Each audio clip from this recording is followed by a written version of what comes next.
Olá, pessoas e outros seres, como vocês estão? Espero que estejam bem, né? Eu sou o Guilherme De Filipe e este é o Diverso Universo De Filipe. E hoje eu estou aqui todo trabalhado na nostalgia, né? Meio anos 80, meio anos 90 e também trabalhado na Disney, porque hoje a gente vai dar continuidade ao último vídeo onde eu falei sobre os gays na Disney, né, a representatividade LGBT na Disney, e eu falei que a gente ia começar alguns vídeos falando sobre um pouco da história da Disney e sobre essa representatividade. E hoje, neste vídeo, eu vou falar sobre uma época específica da Disney, a Era da Renascença. Então eu já peço que você deixe o like aqui embaixo, se inscreva no canal se não for inscrito e vai comentando o que você for achando do vídeo, tá? Tanto deste vídeo quanto do canal em si, dos cenários que cada hora eu faço um vídeo num lugar diferente. Então, comenta aqui qual que você acha melhor, qual que você acha que fica bem, enfim, o áudio dos vídeos, o que você achar que pode ajudar a melhorar os vídeos, pode deixar aqui embaixo comentando, tá bom? E compartilha também para quem ama Disney, para quem gosta de história do cinema e coisas afim. E para quem também é nostálgico, porque vamos lá. As pessoas que estudam Disney, cinema, animação em geral, elas costumam dividir a história da animação na Disney em algumas eras, desde o início da Disney Animation, que é a parte das empresas Disney que cria as animações, né, os filmes animados, que começou lá com Walt Disney, obviamente, até os dias de hoje. A história da animação, em geral, ela está muito vinculada à história da Disney, porque A Branca de Neve e os Sete Anões foi o primeiro longa-metragem animado da história do cinema. E é por isso que desde o início da Disney, com o Walt Disney ainda, desde Branca de Neve, a Disney sempre foi vista como o expoente máximo de animação no mundo, né? Porque ela foi responsável por sempre estar inovando. Ela não era a única que inovava, mas ela é a que acabava trazendo isso com mais frequência. E na história da Disney, com o tempo, né, com o próprio Walt Disney ampliando a Disney, criando os parques e passando a produzir filmes em live action, a animação nunca deixou de ser o centro. Entretanto, na década de 80, isso começou a mudar. Por quê? Na época, na década de 80, os filmes live action começavam a ganhar muito mais destaque e a Disney começou a dar mais atenção para estes filmes e também para os parques. Esse período da década de 80, ele é considerado pelos estudiosos da Disney como a Idade das Trevas, a Era das Trevas da Disney. Primeiro porque os filmes produzidos tinham uma característica, uma ambientação mais sombria, e também porque foi nessa época que a Disney atingiu o seu fundo do poço. Não só na animação, mas em geral. Como nessa época a Disney, até essa época a Disney era basicamente fundamentada nas animações, ela estava um pouco sem saber o que fazer, né? O Walt Disney já havia morrido. Nessa época, o sobrinho do Walt Disney, o Roy Disney, ele acaba assumindo a companhia. E enquanto a Disney estava voltando a sua atenção para as outras áreas, como os parques, os filmes live action, a animação começou a ser deixada de lado. E na década de 80 é lançado um filme que é considerado um dos mais sombrios da Disney e que eu pretendo falar sobre ele aqui no canal daqui a um tempo, em breve, que foi o Caldeirão Mágico, ou The Black Cauldron em inglês, seria o Caldeirão Negro, Caldeirão Preto, algo assim. Esse filme animado foi o que foi considerado, né, o fundo do poço da Disney. Eu acabei de assistir, acabei mesmo, antes eu assisti um documentário no Disney Plus que chama Acordando a Bela Adormecida, que conta sobre esse período da história da Disney, das décadas de 80 e 90. É um documentário muito interessante. Eu esperava que ele fosse meio maquiado, sabe? Para não mostrar as falhas e os erros cometidos ali na Disney. Mas eu me surpreendi porque não, pelo menos aparentemente não. Ele é muito real e ele aborda não só o que acontecia ali entre os animadores da Disney, mas na administração da Disney. É um documentário muito interessante, eu recomendo para quem puder assistir, porque a gente conhece um pouco mais sobre tudo da Disney, tá? Não só na parte de animação, mas enfim. Nesse documentário que eles falam que o lançamento do Caldeirão Furado foi o fundo do poço da Disney, porque o Caldeirão Furado ele apenas arrecadou de lucro menos da metade do que foi gasto para produzi-lo. Então a Disney entra em crise, mais ainda, né? E a animação estava praticamente totalmente deixada de lado. Foi quando eles decidem. A animação ainda estava ali, né? E os animadores, a equipe que trabalhava na Disney Animation, ela nunca desistiu de lutar para conseguir se reerguer. E foi nessa época que um projeto estava sendo ali filmado depois de eita, gente, para que eu tenho um negócio. É que eu fiz tanta anotação aqui. Depois desse período, depois do baque que a Disney teve, a Disney fez algumas outras produções animadas que tiveram um sucesso um pouco melhor e também teve uma grande mudança na administração. Eles foram trazendo novos empresários mesmo que conheciam, né, sobre outras áreas, como o Michael Eisner, que foi o CEO da Disney por muito tempo, até recentemente. E havia um projeto lá sendo desenvolvido que não estava levando tanto assim, né, não estava levando tanto crédito, que era A Pequena Sereia. Fazia muito tempo que a Disney não trazia um conto de fadas, né, baseando as suas animações, e era uma aposta muito arriscada. Muito arriscada. E o início do filme, né, no início da produção do filme, nada estava agradando ninguém. Até que eles decidiram convidar dois compositores da Broadway, o Alan Menken e o Howard Ashman. O Howard Ashman, ele vai ser o foco do próximo vídeo que eu vou trazer aqui. Então eu pretendo não me alongar muito nesse vídeo, né? Porque eu vou fazer um vídeo sobre ele. E eu comentei no vídeo anterior, o Howard Ashman era gay e nesse documentário eles falam que ele era o oposto de qualquer pessoa imaginável para a Disney naquela época. Porque ele vinha de uma família judia de Baltimore, ele cresceu no teatro, ele era um homem, como ele mesmo se descreveu, um cara do teatro musical. Ele era gay e ele era provocativo. E eles falam isso, ele era gay, provocativo e ele adorava musicais. E o favorito dele era Peter Pan. E depois ele fala numa entrevista que não havia nada mais mágico do que um conto de fadas da Disney. Eles chamam essa dupla para compor as músicas de A Pequena Sereia e eles mergulham de cabeça no projeto. A equipe gosta de... tem umas dificuldades no meio do caminho, mas no resultado final a equipe se dá muito bem com os dois. E A Pequena Sereia estreia em 1989 e ela é um sucesso. Um sucesso tão grande que ela começa até mesmo a quebrar recordes da própria Disney. A Pequena Sereia ganhou um prêmio, ganhou um Oscar de melhor canção original com...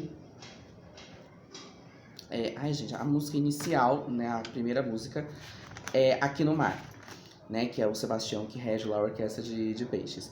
Então, diante do sucesso da Pequena Sereia, a gente começa uma nova etapa na Disney, onde a Disney volta a investir mais nas animações, no setor de animações, na Disney Animation, e onde existe ali um incentivo para dar continuidade, né? Bem, a Pequena Sereia inaugura então a Era da Renascença, que é a era sobre a qual já começamos a falar aqui neste vídeo. A Era da Renascença é a era iniciada com a Pequena Sereia em 1989 e que vai até 1999, ou seja, toda a década de 90. É conhecida como a Era da Renascença da Disney, porque é a época onde a Disney se reergue na área de animação. E é a época em que a Disney produziu os filmes que nós podemos dizer serem os maiores clássicos e os mais populares da história da Disney, porque todo mundo conhece os filmes dessa era. Eu vou falar eles, né, quais são, pelo menos os principais, e vocês vão entender isso. E especialmente para as pessoas da minha geração, de gerações paralelas à minha, eu tenho 26 anos, tá? Nasci em 95, nós crescemos com esses filmes e eles são referências pra gente até hoje, como Rei Leão. E foi a Pequena Sereia também que começou, que meio que ditou praticamente as principais características dos filmes da Era da Renascença. Que são o quê? Filmes musicais com uma cara de Broadway, porque como eu disse, o Alan Menken e o Howard Ashman, eles eram da Broadway. Então, os filmes dessa época trazem musicais com elementos que vieram realmente da Broadway, como da Broadway, tanto é que quase todos se tornaram depois musicais da Broadway. Trazem personagens, protagonistas principalmente, que se sentem excluídos, que se sentem não pertencentes e que buscam o seu lugar no mundo. E isso também tem a ver um pouco com os criadores em gerais, os animadores, as pessoas que trabalhavam nas animações e inclusive o Howard Ashman. Nós temos muitas personagens femininas fortes e diferentes, que bem diferentes das antigas personagens femininas da Disney, como as primeiras, a Branca de Neve, a Cinderela e a Aurora. E eu estou citando as três porque é nessa época que a Disney retoma, consolida e cria a marca Princesas. Porque a Disney tinha feito essas três princesas, Branca de Neve, Cinderela e Aurora, né, a Bela Adormecida, mas não era intencional. Eles estavam adaptando contos de fadas, não histórias de princesas. E eles ficaram um bom tempo sem produzir outros contos de fadas e sem trazer princesas. Até que a Pequena Sereia veio e depois dela muitos outros contos de fadas foram adaptados, muitas princesas foram trazidas. E foi nessa época que as pessoas começaram a assimilar que haviam muitas princesas. E é quando a Disney começa a transformar este grupo, a reunir este grupo de personagens princesas e a criar uma marca, porque Disney Princess é uma marca da Disney. E foi nessa época que isso começou a acontecer. Outro elemento muito importante dessa época, outra característica dos filmes dessa época, são os sidekicks, os personagens secundários que acompanhavam ali o protagonista, a protagonista, e que passaram a ter mais relevância. Eles também eram importantes. Eles tinham uma personalidade, eles tinham uma história, e muitas vezes eles roubavam a cena do protagonista, né? A gente tem aí Timão e Pumba, a gente tem o próprio Sebastião da Pequena Sereia, a gente tem o Mushu de Mulan, a gente tem o Hades de Hércules, e aí a gente também entra nos vilões, os vilões mais icônicos. A maioria dos vilões mais icônicos da Disney são dessa época, da Era da Renascença. Assim também como as séries animadas. Porque foi nessa época que a Disney começou a fazer sequências dos seus filmes. A Pequena Sereia 2, o Natal Encantado da Bela. E também séries animadas. A Pequena Sereia, Hércules, Aladdin, Timão e Pumba. Eles tinham séries animadas, né? Desenhos animados que a gente assistia todo dia, por exemplo. Eu assistia na TV Cruz, no SBT. Porque é bem antigo isso, mas eu assistia. E isso, além das músicas incríveis e dos personagens marcantes, fazia com que essas histórias ficassem muito marcadas na nossa memória E na memória afetiva também, porque a gente conseguia se identificar especialmente com os protagonistas que se sentiam deslocados, excluídos. A gente tem o Corcunda de Notre Dame nessa época, por exemplo. Inclusive, lá no meu Instagram, eu fiz uma série de vídeos sobre o Corcunda de Notre Dame. Eu vou deixar o link do primeiro vídeo aqui embaixo, tá? Se você tiver curiosidade. É legal porque eu também falo mais sobre essa época e sobre os personagens. E lá eu falo sobre cada personagem de Corcunda de Notre Dame e um pouco também sobre a história do cinema. Então eu vou deixar o link do primeiro vídeo e aí é uma série lá no IGTV, tem como você ir assistindo todos. Enfim, A Pequena Sereia foi um grande sucesso e com este grande sucesso a Disney começa a voltar os olhares para a Disney Animation. Não os profissionais da animação da Disney nunca desistiram, mas a Disney em si estava praticamente desistindo, né? Os administradores da Disney estavam quase desistindo das animações. A Pequena Sereia muda completamente o foco disso. E, inclusive, é devido ao sucesso de A Pequena Sereia que a Disney começa a Disney Animation consegue um investimento por parte da Disney para um novo programa de computador que iria facilitar e melhorar o processo de criação da animação, que até então era feita praticamente toda manualmente. E a Disney fecha ali meio que uma parceria, um acordo com a Pixar, que ainda estava engatinhando, mas que já tinha esse domínio da área digital. Então a Pixar fica responsável por levar este novo programa, o CAPS, se não me engano, para a Disney e ajudar ali a iniciar todo o processo, né, CAPS mesmo, todo o processo de digitalização. E desse novo processo, né, dessa nova forma de fazer a animação na Disney, surge Bernardo e Bianca 2, né, que já é uma continuação de um filme já anterior e que foi o primeiro filme, a primeira animação digital da Disney, que fez sim um grande sucesso, apesar de não tanto quanto os outros sucessos desta década, que agora a gente vai começar a listar, tá?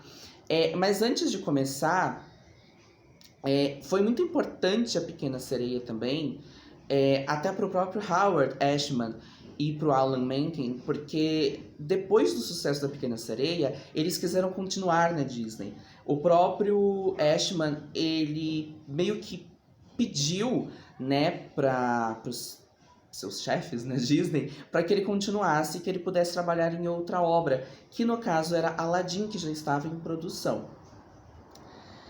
Houve um fato muito triste, esse documentário ele traz um pouquinho da história do Howard, que eu vou deixar para o próximo vídeo, mas depois de ganhar o Oscar de melhor canção original, ele e o Alan Menken, foi depois da cerimônia, quando eles retornam para Nova York, que o Howard conta pro Alan que ele estava doente, né? O Howard Ashman possuía o vírus HIV e o seu falecimento, né, foi devido a consequências do vírus.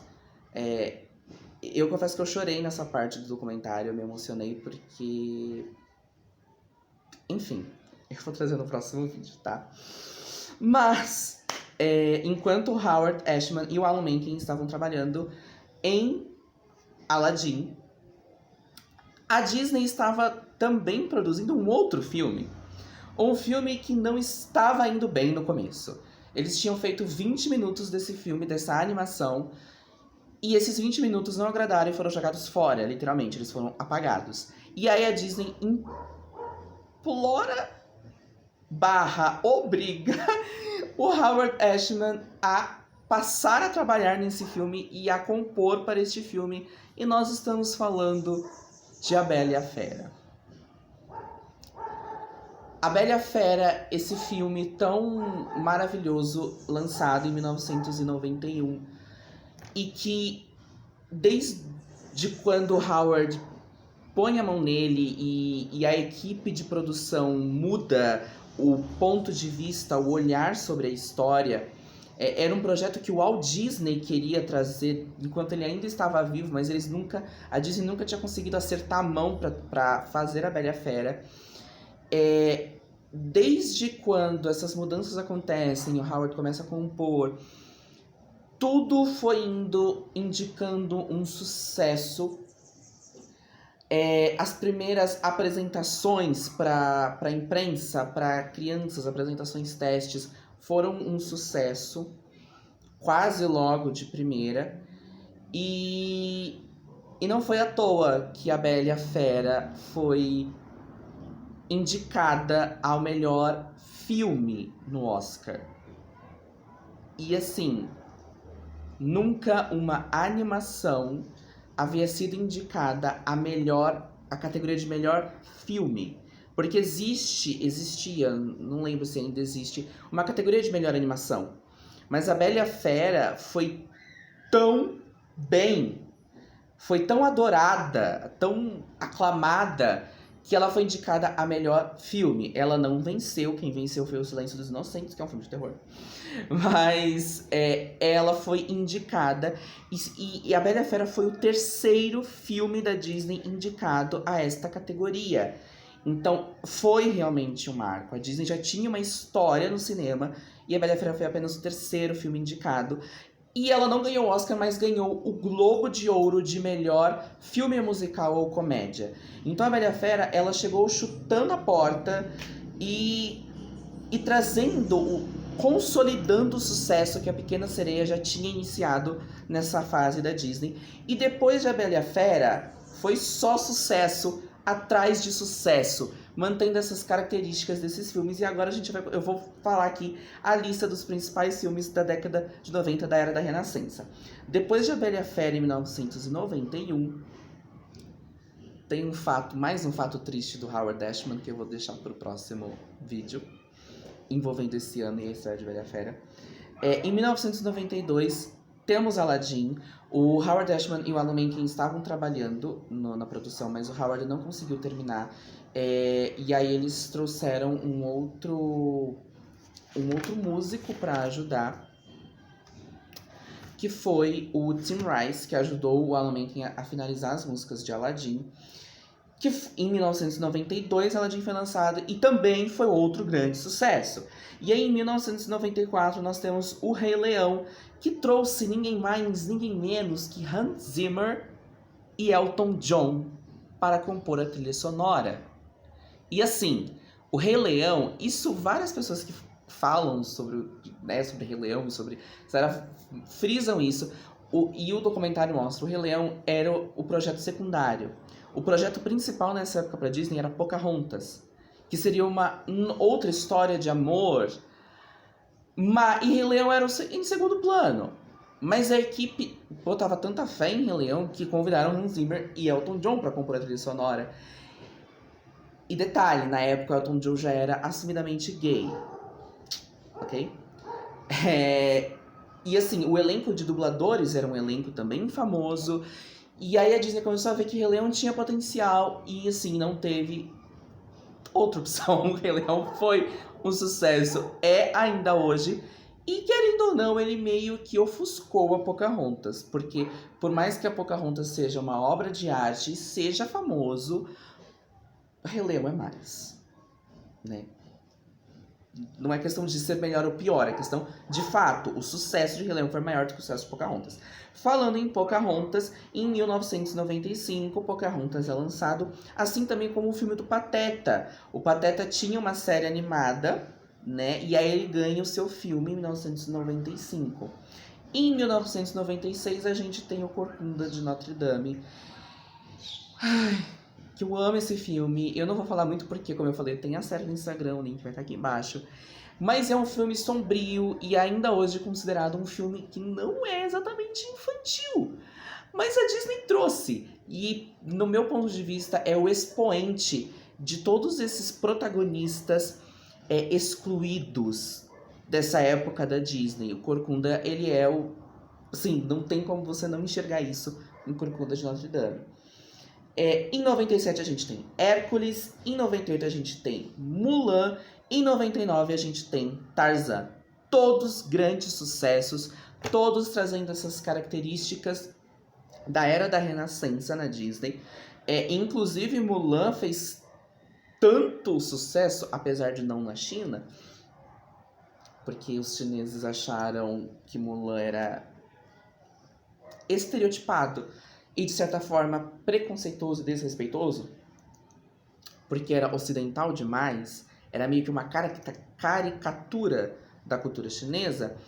Mulan criou uma categoria nova de princesas, né? Mulan fez tanto sucesso que a Disney acrescentou Mulan na marca Princesas, dizendo que é oficial isso, mas que para você ser uma princesa, você nasce na Disney, você nasce princesa, se casa com um príncipe ou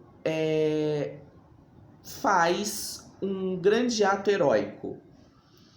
O que não é usado para outras personagens femininas da Disney, apenas para Mulan. Então, assim, é bem óbvio que a Mulan fez tanto sucesso que a Disney queria continuar ganhando dinheiro com a Mulan e enfiou ela na franquia marca Princesas. Mas, enfim. Esses filmes consolidaram a Disney novamente no mercado da animação e foram praticamente o responsável por refrescar a ideia, vamos assim dizer, refrescar a ideia de que a Disney é o expoente máximo em animação. A Disney não é a única, e eu acho que seria injusto dizer que a Disney é a melhor empresa de animação, porque nós temos várias outras empresas, muitas delas que a Disney acabou comprando recentemente, mas que trazem animações muito boas. Uma menção honrosa a Laika, que é um estúdio que faz animações em stop motion. Stop motion é um processo diferente de animação, porque é feito com bonecos de massinha e você vai fotografando posição por posição para conseguir o filme depois. Se vocês tiverem interesse, eu não sou especialista, mas eu posso trazer um pouco dessas diferenças entre animação 2D, animação 3D e stop motion. Mas nós temos muitas empresas boas em animação que fazem obras de arte, assim como a Disney. Mas a Disney é um gigante empresarial e também se tornou o gigante da animação. E essas animações da década de 90 foram muito importantes para consolidar a Disney neste título. Eu arrisco dizer que a década de 90 meio que moldou a Disney como a gente conhece hoje. Porque foi nessa década, depois dos sucessos das animações, a Disney começa a se reerguer. E antes mesmo das animações voltarem a fazer sucesso na Disney, a Disney já estava conseguindo se reerguer nos parques, nos filmes. A Touchstone, que é uma divisão da Disney para filmes em live action, que não tinha muita cara de Disney, estava fazendo muito sucesso também ali no final dos anos 80 e início dos anos 90.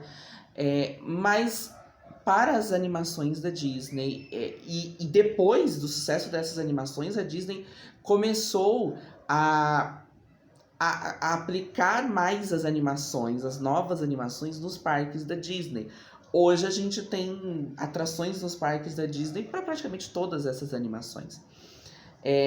Eu poderia falar de cada uma delas em especial, as trilhas sonoras especialmente, que são shows da Broadway em forma de animação, em Hércules, em Tarzan e o Corcunda de Notre Dame.